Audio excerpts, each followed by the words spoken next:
नमस्कार, मैं हूं हितेश व्यास। मुद्दा गर्म है कि इस खास डिबेट शो में आप सभी का हार्दिक स्वागत है। छत्तीसगढ़ और मध्य प्रदेश में चुनावी माहौल लगातार गर्माता जा रहा है और इसी के साथ वंशवाद का मुद्दा भी गर्म है। और ये कोई नया मुद्दा नहीं है। समय समय पर वंशवाद की बात देश की सियासत में, प्रदेश की सियासत में होती रही है। मध्य प्रदेश भाजपा के प्रदेश प्रभारी मुरलीधर राव ने कांग्रेस पर परिवारवाद का आरोप लगाया। उन्होंने कहा कि कांग्रेस पार्टी सिर्फ 6-7 लोगों तक सिमट कर रह गई है। उन्होंने कहा कि राष्ट्रीय स्तर पर सोनिया गांधी, राहुल गांधी और प्रियंका गांधी तक ही अब पार्टी सीमित है, यानी कि सिर्फ गांधी परिवार के इर्द गिर्द। तो वहीं मध्य प्रदेश के संदर्भ में उन्होंने कहा कि मध्य प्रदेश में कमलनाथ, नकुलनाथ, दिग्विजय सिंह और जयवर्धन सिंह तक ही पार्टी सीमित हो गई, यानी कि इन दो परिवारों के बीच ही। और मुरलीधर राव के इस वार पर पलटवार किया छत्तीसगढ़ के मुख्यमंत्री भूपेश बघेल ने। उन्होंने भाजपा के कई नेताओं और उनके बेटों का, उनके पुत्रों का उदाहरण देते हुए ये कहा कि पर उपदेश कुशल बहु तेरे, उंगली उठाने से पहले सोचना चाहिए। तो कुल मिलाकर एक बार फिर से वंशवाद की गूंज देश की सियासत में और प्रदेश की सियासत में गूंज रही है। और चूंकि इसकी गूंज मध्य प्रदेश से उठी और इसका प्रतिवाद जो है वो छत्तीसगढ़ से भी हुआ, लिहाजा ये हमारे लिए जरूरी हो जाता है कि इसके इर्द गिर्द जानने समझने की कोशिश करें कि क्या इन दोनों राज्यों के विधानसभा चुनाव में ये प्रमुख मुद्दा बनने जा रहा है। दो खास मेहमान जुड़ेंगे, उनसे आपका तारुफ कराएंगे। उससे पहले एक बार सुनिए कि क्या कुछ कहा है इस पूरे मसले को लेकर, बयानबाजी क्या क्या हुई है।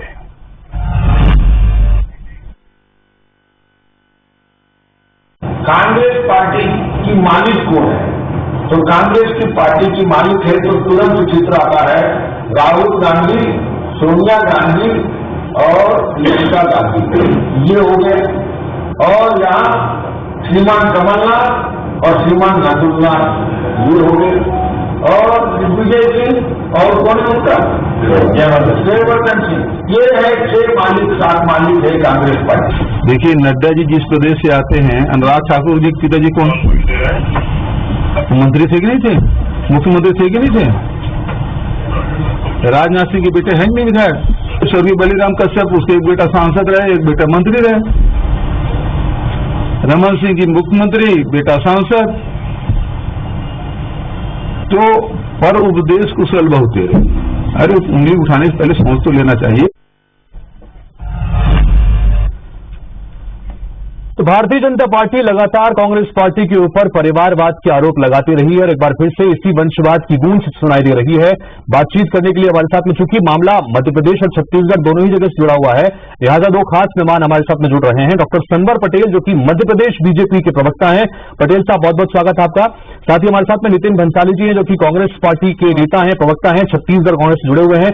आप दोनों का बहुत बहुत स्वागत। भंसाली जी, सबसे पहले आपसे शुरुआत करते हैं। मुरलीधर राव ने एक बार फिर से वंशवाद की बात कही है। मुरलीधर राव भारतीय जनता पार्टी के प्रभारी है मध्य प्रदेश के। वो कह रहे हैं कि राष्ट्रीय स्तर पर देखें तो सिर्फ गांधी परिवार, और अगर मध्य प्रदेश की बात करें तो कमलनाथ और दिग्विजय का परिवार, यानी कि इन्हीं सिर्फ परिवारों की पार्टी बनकर कांग्रेस रह गई है।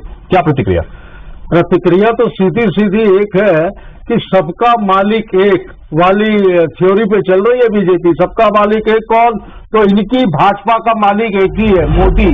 और नंबर 2 पर आते हैं अमित शाह। इसके बाद तो किसी का नाम ही नहीं है। ये दो ही लोग पूरी पार्टी चला रहे हैं। ये नड्डा और ये जो है, जो इनके राष्ट्रीय अध्यक्ष है, बाकी जो लोग हैं, ये जो नाम मात्र के अध्यक्ष और नाम मात्र के लोग हैं। पार्टी कौन चला रहा है, निर्णय कौन ले रहा है, निर्णय आम जनता पे कौन थोप रहा है, ये पूरा देश भली भांति पहचान रहा है और जान रहा है। इतना ये यदि वंशवाद की बात कर रहे हैं तो मैं तो छत्तीसगढ़ से शुरू करूं तो डॉक्टर रमन सिंह जी के सुपुत्र अभिषेक सिंह, मैं अमित शाह की बात करूं तो अमित शाह के बेटे जय शाह में ऐसी कौन सी योग्यता है कि उसे बीसीसीआई का सेक्रेटरी बना दिया गया? राजनाथ सिंह के सुपुत्र, नोएडा से विधायक वसुंधरा राजे सिंधिया, जो कि पूर्व मुख्यमंत्री राजस्थान की, उनके बेटे दुष्यंत सांसद। तो ऐसे बहुत से उदाहरण है। अनुराग ठाकुर के पिता जो है वो उत्तराखंड के मुख्यमंत्री रहे। इसके अलावा देखें तो पूरी लिस्ट है। प्रमोद महाजन की सुपुत्री पूनम महाजन, या फिर सुषमा स्वराज की बात करूं, स्वर्गीय सुषमा स्वराज जी, तो वो भी एक राजनीतिक परिवार से आती थी। निर्मला सीतारमण जो देश की वित्त मंत्री हैं, इनके पति भी जो थे जेएनयू से निर्मला सीतारमण जी पढ़ के निकली। इसके बाद इन्होंने जिनसे विवाह किया, एक राजनीतिक परिवार में इनका विवाह हुआ और ये राजनीति में आई। तो ये सारे लोग वंशवाद से तो ये पीड़ित हैं। ठीक है। और ये डॉक्टर उल्टा सनवर पटेल साहब डांटे वाली बात कर, उल्टा चोर कोतवाल को डांटे वाली बात आप लोग कर रहे हैं। एक के बाद एक पूरी लंबी फहरिस्त भारतीय जनता पार्टी के राष्ट्रीय दिग्गज नेताओं की भी है। मध्य प्रदेश में भी एक से एक नेता है मेरे पास। आप अगर रहेंगे तो पूरी लिस्ट भी आपको गिना दूंगा, जो कि तमाम अपनी तरफ से नेताओं अपने पुत्रों के लिए या अपनी बेटियों के लिए टिकट की इच्छा भी रखते हैं। क्यों आपको लग रहा है कि कांग्रेस पार्टी ही सिर्फ एक परिवार की पार्टी है?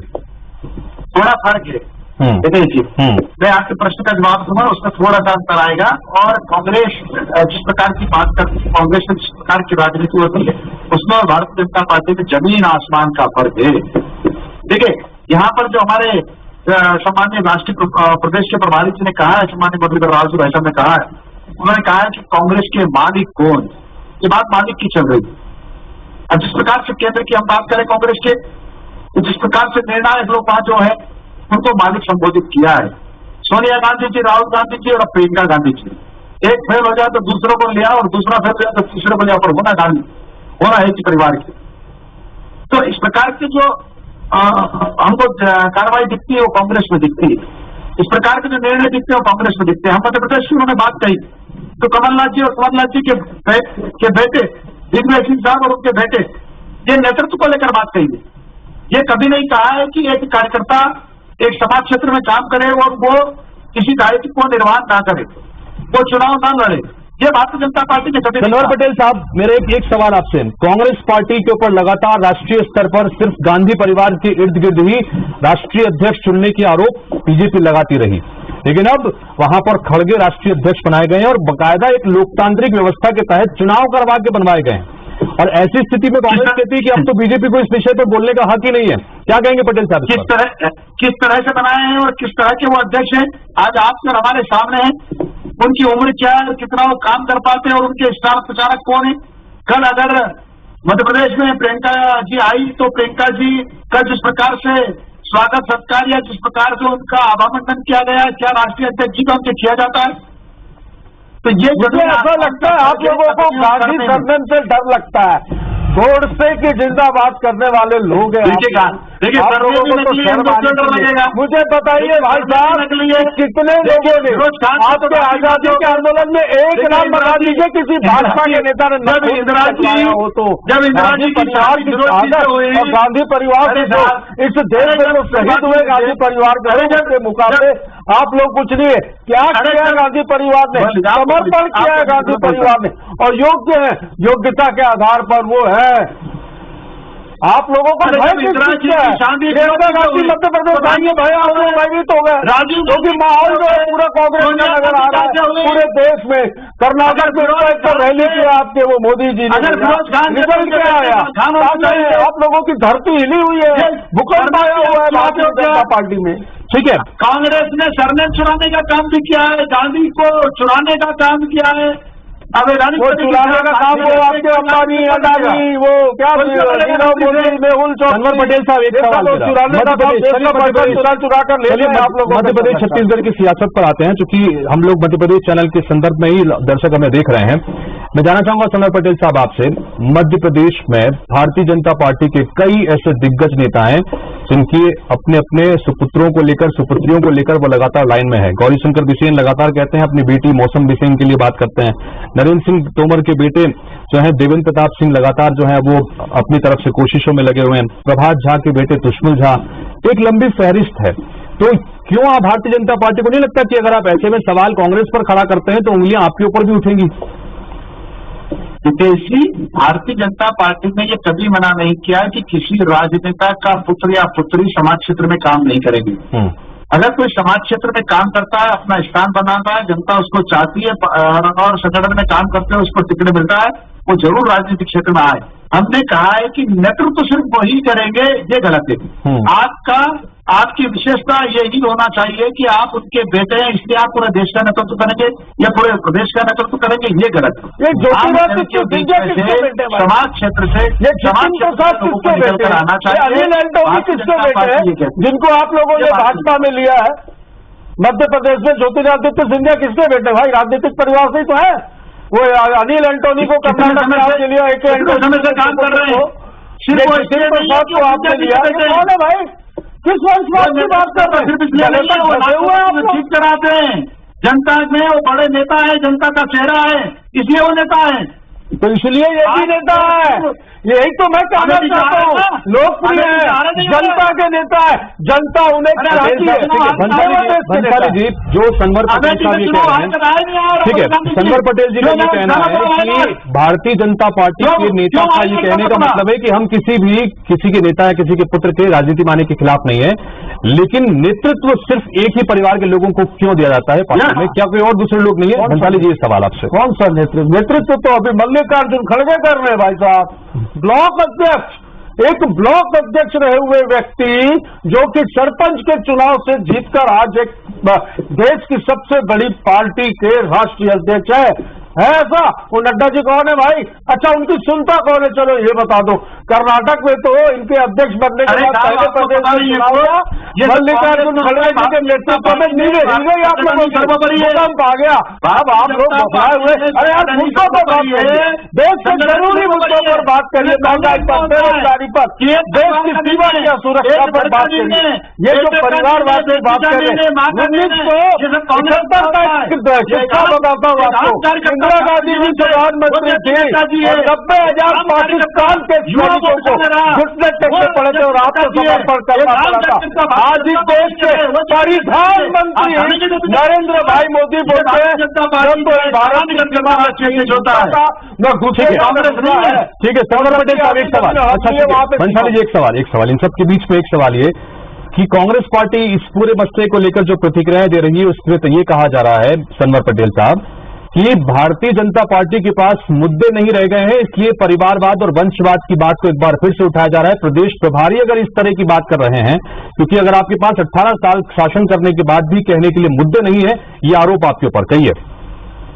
देखिए हितेश जी, भारतीय जनता पार्टी ने जो 18 सालों की सरकार में काम किया है वो लाजवाब काम किया है, अद्वितीय काम किया है। जिस प्रकार से बिहार राज्य को एक समृद्धशाली राज्य बनाने का काम किया, एक विकसित राज्य बनाने का काम किया, रोजगार प्रकार ये काम किया। भाई सुन लीजिए, 1200 क्षेत्र अरे विकास पर आ जाइए। अरे क्या विकास किया है भाई? जिस प्रकार काम गिना दो, छोड़ करके वंदे मातरम ट्रेन चलाना तो नहीं होगा।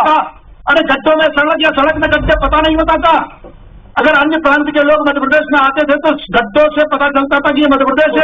आज सड़कें हैं, कैसा है वो टाइम में आपके मामा खर्चा कर रहे हैं, वो सबको दिख रहा है। सिंचित होती है आज 45 लाख हेक्टेयर कृषि भूमि सिंचित होती है, ऐसा मध्य प्रदेश है।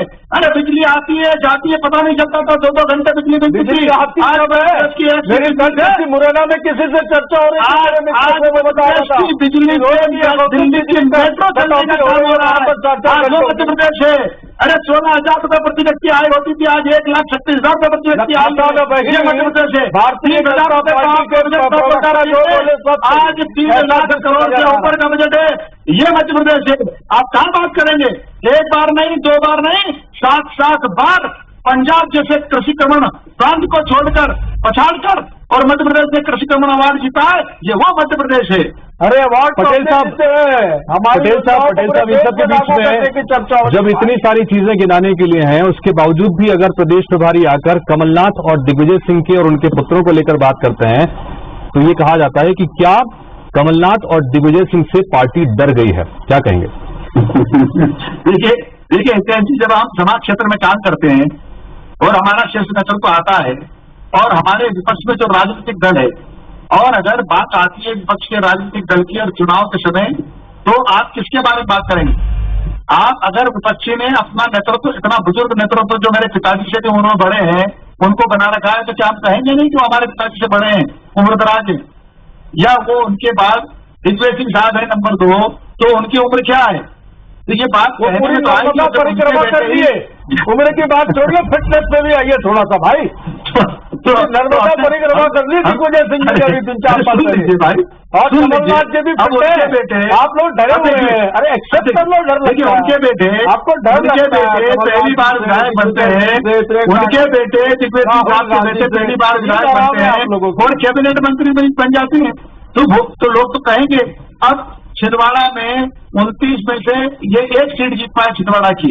अब वहां पर भी जब उपचुनाव हुए तो इनको एक कार्यकर्ता नहीं मिला, कमलनाथ साहब के बेटे ही आए हैं, तो आपका जो विपक्षी राजनीतिक दल है भारतीय जनता पार्टी, वो तो सवाल करेगा। तो नोएडा में कोई नहीं था प्रत्याशी, आप लोगों के पास तो राजनाथ सिंह के सुपुत्र ही थे और कोई प्रत्याशी नहीं था उत्तर प्रदेश में नोएडा में। पंकज कमलनाथ लोगों ने टिकट दी, क्यों अनुराग वो तो सांसद हैं, पंकज के पहले सांसद बने, वो तो लगातार समाज क्षेत्र में काम कर रहे हैं। क्यों अमित भाई जाएगा नकुल नाथ ने सांसद बनने के पहले क्या काम किया? हितेश जी इनसे प्रश्न आप कर लीजिए कि वो तो अनेक दायित्वों पर काम किए हैं, आपने क्या काम किया है? नकुल नाथ जी ने सांसद बनने के पहले किस पद पर रहे? पार्षद रहे, विधायक रहे, नगर निगम के अध्यक्ष रहे, सरपंच रहे, क्या रहे? पूछ लीजिए। मैं पूछता हूँ पंकज तो क्या जाता है, जवाब होता जाता है। बताइए, मैं तो लिस्ट लेके आया हूँ भाई साहब, आप बताइए। किरण रिजिजू, वसुंधरा राजे सिंधिया, नकुलनाथ तो रीता बहुगुणा, धर्मेंद्र प्रधान, मेनका गांधी, वरुण गांधी, तो दोनों एमपी हैं। नकुलनाथ की का बता दीजिए। चलो चलिए, मैं जो पूछ रहा हूँ उसका ऐसी बहस है जिस पर हम बहुत लंबे समय तक अनवरत इसी तरह की बहस कर सकते हैं, लेकिन चूंकि मुझे अब कार्यक्रम खत्म करना है तो क्लोजिंग कमेंट आप दोनों पर इस विषय को लेकर कि दोनों ही पार्टियां भाई भतीजावाद को लेकर, परिवारवाद को लेकर अपने अपने स्तर पर लगातार बात रखती रही है। भारतीय जनता पार्टी ज्यादा मुखर नजर आती है। डॉक्टर सनवर पटेल साहब, आपसे जानना चाहेंगे कि परिवारवाद को लेकर सियासत में आपका नजरिया क्या है, पार्टी का नजरिया क्या है, और अगर नजरिया यह है कि परिवारवाद नहीं होना चाहिए तो आपकी ही पार्टी के कई सारे नेता अपने अपने पुत्रों के लिए, पुत्रियों के लिए टिकट मांगते हैं, उस पर आपकी क्या प्रतिक्रिया? संक्षेप में बताइएगा। हितेश जी बहुत अच्छा प्रश्न किया। देखिए, भारतीय जनता पार्टी का बिल्कुल साफ कहना है कि भारतीय जनता पार्टी का जो कार्यकर्ता होता है, कार्यकर्ता के नाते उसको जब जो व्यवस्था दी जाती है वो उसको निभाने का प्रयास करता है। और टिकट की भी जब बारी आती है तो भारतीय जनता पार्टी अपने कार्यकर्ताओं को टिकट देती है, चाहे वो किसी नेता का पुत्र हो या न हो, उसके काम के आधार पर टिकट देती है। और कांग्रेस का जहां तक सवाल है वो ऊपर से थोपे जाते हैं, उनके नेतृत्व करता है। मैं कांग्रेस बनाए थे पटेल जी, छत्तीसगढ़ की बात बता रहा हूँ, 20 करोड़ 40 लाख बनाए, दुनिया की सबसे बड़ी 25 लाख। ठीक है बंसाली जी, आपकी क्या प्रतिक्रिया? परिणाम बताएंगे आपके कार्यकर्ता हो गए। बंसाली जी, कांग्रेस पार्टी पर भाई भतीजावाद और परिवारवाद के आरोप लगते रहे हैं, एक बार फिर से लगाए जा रहे हैं, फाइनल कमेंट आपका? बिल्कुल गलत बात है। जो व्यक्ति योग्य होता है, जो व्यक्ति संगठनात्मक चीजों से जुड़ता है, जो संगठनों के काम करता है, वो चाहे नेता का पुत्र हो, डॉक्टर का पुत्र हो, इंजीनियर हो, चाहे जो भी हो, जो व्यक्ति योग्य है, जो जन सरोकार से ताल्लुक रखता है, वो व्यक्ति राजनीति में आता है और बिल्कुल उसको मौका मिलता है। चलिए, देश की लोकतांत्रिक व्यवस्था में कम से कम यही बात होनी भी चाहिए कि जो लायक है जनता उसे चुनकर भेजे। अब भाई भतीजावाद में अगर पार्टियां लगी हुई हैं, आरोप एक दूसरे पर लगते हैं, तो इससे कैसे निपटना है ये खुद ही पार्टियों को अपने स्तर पर तय करना होगा। फिलहाल आप दोनों का बहुत बहुत शुक्रिया इस चर्चा में शामिल होने के लिए, बात रखने के लिए। तो इसी के साथ फिलहाल इस बुलेटिन में इतना है।